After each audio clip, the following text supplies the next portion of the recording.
ആയിട്ട് ഞാൻ പോയിട്ടുണ്ടായിരുന്നു. അപ്പോൾ അന്ന് ഇതേപോലെ ഓൺലൈൻ മീഡിയാസിലുള്ള ഒരു പയ്യൻ ഭയങ്കര ട്രിഗർ ആവുന്ന ക്വസ്റ്റ്യൻസ് ചോദിച്ചിരുന്നു. സത്യം പറഞ്ഞാൽ ആ സ്ഥാനത്ത് വേറെ ആരെങ്കിലും ആണെങ്കിൽ പെട്ടെന്ന് ദേഷ്യം പിടിക്കും. പക്ഷേ ചന്തു ഭയങ്കര കൂളായിട്ടാണ് മീഡിയാസിനെ ഹാൻഡിൽ ചെയ്തത്. അവിടെ ക്വസ്റ്റ്യൻ ചോദിക്കുമ്പോഴും ചന്തു വളരെ കൂളായിട്ട് വളരെ ലോയലായിട്ടാണ് അവരോട് മറുപടിയൊക്കെ പറഞ്ഞിരുന്നത്. അപ്പോൾ ഇതിൽ പറയാനുള്ളൊരു കാര്യം എന്താണെന്ന് വെച്ചാൽ, ഞാൻ മനസ്സിലാക്കിയെടുത്തോളം 2-3 പ്രോഗ്രാംസിലൊക്കെ ഞാൻ കണ്ടിട്ടുണ്ട് ചന്തുവിനെ.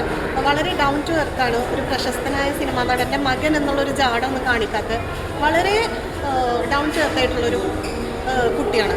അപ്പോൾ ഇതിലെനിക്ക് പറയാനുള്ളൊരു കാര്യം, ഇന്നലെ അവിടെ സംഭവിച്ചത് ഒരുപാട് സംസ്കാരമില്ലാത്ത നാട്ടുകാർ, ഞാൻ മനസ്സിലാക്കിയത് ഒരുപാട് സംസ്കാരമില്ലാത്ത നാട്ടുകാരും അതേപോലെ തന്നെ ഈ സെലിബ്രിറ്റീസിനെ കാണുന്ന സമയത്ത് സെലിബ്രിറ്റീസ് വരുമ്പോൾ അവരുടെ കൂടെ ഫോട്ടോസ് എടുക്കാൻ വേണ്ടിയിട്ട്, അല്ലെങ്കിൽ അതിൽ തിക്കും ബഹളം ഒക്കെ ഉണ്ടാക്കിയിട്ട് ആകെ അവിടെ ഒരു നോയിസൻസ് ഉണ്ടാക്കിയെന്നാണ് ഞാൻ മനസ്സിലാക്കിയിട്ടുള്ളത്.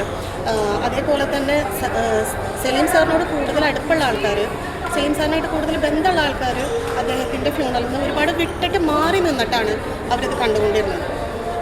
ഇനിവേ ഇങ്ങനൊരു സംഭവം ഉണ്ടായാൽ ചന്തുവിൻ്റെ സ്ഥാനത്ത് വേറെ ആരാണെങ്കിലും ഇങ്ങനെയൊക്കെ തന്നെ പ്രതികരിച്ചു പോവുള്ളൂ.